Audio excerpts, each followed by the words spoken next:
रत्नागिरीमधील गुहागर तालुक्यातील मासू ग्रामस्थ उपोषणाला बसले आहेत। ज्या ठिकाणी ग्रामपंचायतची 40 वर्षापासून इमारत होती त्या ठिकाणी नवीन ग्रामपंचायत इमारत मिळावी या मागणीसाठी उपोषण सुरू करण्यात आले आहे। राज्यात भारतीय जनता पक्षाच्या वतीने सोमवारपासून हर घर दुर्गा अभियानाची सुरुवात होणार आहे। उपराष्ट्रपती जगदीप धनखड यांच्या हस्ते शुभारंभ होणार आहे। कौशल्य विकास मंत्री मंगल प्रभात लोढा यांनी या संदर्भात घोषणा केलेली आहे। अक्कलकोट तालुक्यामध्ये रेशनच्या तांदळात प्लास्टिक तांदूळ आढळल्यामुळे प्रणिती शिंदे यांनी सरकारवर गंभीर आरोप केले।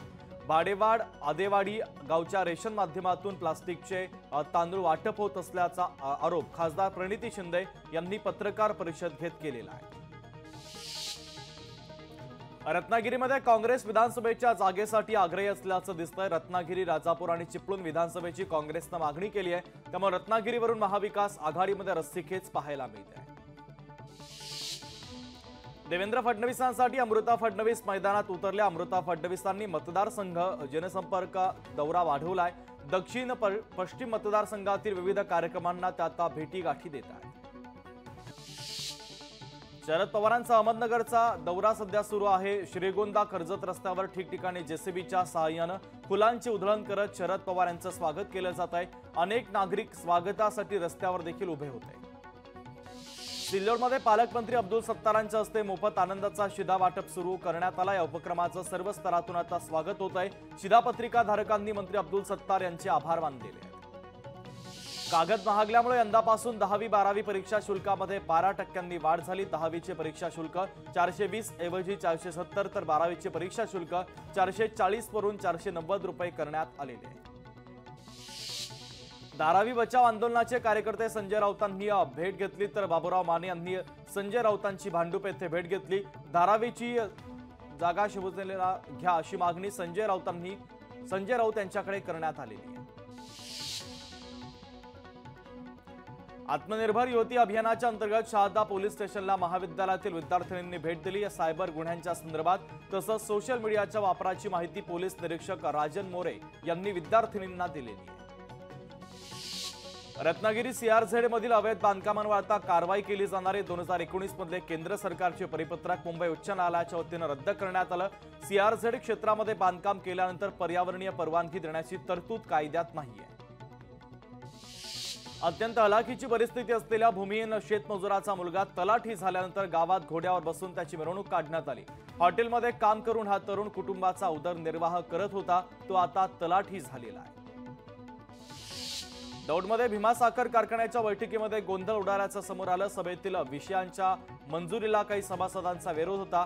सभासदांना बोलून न देत असल्याच्या आरोपावरून स्टेजवर माईक फेकल्यानं हा गोंधळ निर्माण झालेला आहे। संभाजीनगर शहराला खेटून असलेल्या बौद्ध लेणीच्या खाली बौद्ध विहार पाडण्यासंदर्भात पोलिसांनी नोटीस बजावली।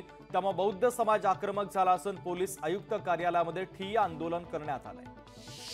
लातूर जिल्ह्यातील शेतकरी आणि शेतकरी संघटना आक्रमक झाली। सोयाबीनला 8,500 रुपये भाव देण्यात यावा या मागणीसाठी औसा तहसील कार्यालयावर शेतकऱ्यांचं जलसमाधी आंदोलन सुरू आहे। तुळजापूर तालुक्यातील नळदुर्गच्या ऐतिहासिक भुईकोट किल्ल्यातील प्रेक्षणीय आणि नयनरम्य नरमादी धबधबा सुरू झाला। हे दृश्य पाहण्यासाठी पर्यटक सध्या या ठिकाणी गर्दी करत आहेत। संभाजीनगरमध्ये अंबादास दानव्यांचं वाहन अडवण्यात आलं। बोनस मिळणार नसल्याचं कळताच बँक कर्मचारी आक्रमक झाले। जिल्हा बँकेची बैठक संपल्यानंतर कर्मचाऱ्यांनी त्यांची गाडी अडवली होती। वाशिमच्या मालेगाव तालुक्यातील बोराळा जहांगीर ते खंडाळा शिंदे या रस्त्याची मोठी दुरावस्था झाली आहे। रस्त्यावर चिखलाचं साम्राज्य पसरल्यानं अनेक अपघात देखील घडतात। या रस्त्यावरून वाहन चालवताना मोठी कसरत या ठिकाणच्या ग्रामस्थांना करावी लागते। धनगर समाजाला आदिवासी प्रवर्गातून आरक्षण देण्याचं आश्वासन राज्य सरकारनं दिलं। त्यामुळे आदिवासी समाज आक्रमक झाला। या विरोधात आदिवासी समाज बांधवांनी यवतमाळ येथील आझाद मैदानामध्ये 1 दिवसीय उपोषण आंदोलन केलंय। महायुतीमध्ये 35 ते 40 जागा आमच्या पक्षाला सोडाव्यात अशी मागणी रासपचे महादेव जानकरांनी केली। सन्मानपूर्वक जागा न मिळाल्यास 288 जागांची आमची तयारी आहे असं देखील महादेव जानकर यांनी म्हटलेलं आहे। आळंदीमध्ये संतश्रेष्ठ ज्ञानेश्वर महाराजांच्या समाधी मंदिरामध्ये इंदिरा एकादशीच्या निमित्तानं फुलांची आकर्षक सजावट करण्यात आली। सजावटीसाठी झेंडू, अस्टर, राजा, जरबेरा, झेनिया या फुलांचा वापर करण्यात आलेला आहे। चंद्रपूरच्या वन विभागाच्या अंतर्गत चिचपल्ली परिक्षेत्रातल्या चांदळा नियत क्षेत्रातील कक्ष क्रमांक 717 मध्ये T83 वाघिणीला जेरबंद करण्यात आलं। ही वाघीण या जंगलातील शेतशिवारामध्ये काम करणाऱ्या एकूण 4 ग्रामस्थांच्या मृत्यूला कारणीभूत ठरलेली आहे। नवी मुंबई बाजार समितीचे सभापती विधानसभा निवडणूक लढवणार आहेत। अशोक टक माजलगाव विधानसभेतून निवडणूक लढवण्यास इच्छुक आहे। अजित पवार यांच्याकडे उमेदवारी मागणार असल्याची माहिती आहे। संवाद मेळाव्यातून निवडणूक लढण्याची इच्छा त्यांनी व्यक्त केली आहे।